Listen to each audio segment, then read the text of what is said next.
Кайырлы күн достар. Бүгін шабдалы мен қара жүзім қосып бәліш дайындайтын боламыз.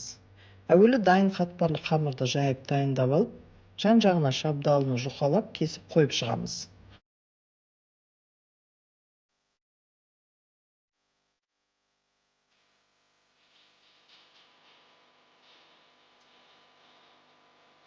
Содан соң ортасына қара жүзімді орналастырамыз.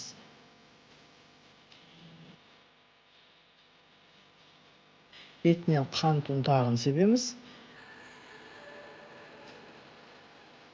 Қамырдың жан-жағын ыдыс тәрізді жинақтаймыз.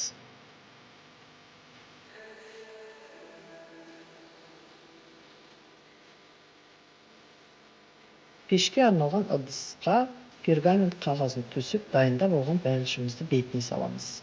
200 градуста қызып тұрған духовкаға салып 30-35 минуттай пісіріп аламыз. Міне достар, өте керемет, ерекше дәмді бәліш дайын болды. Міндетті түрде жасап көріңіздер.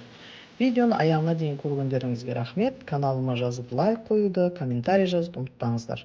Келесі кездескенше аман болыңыздар.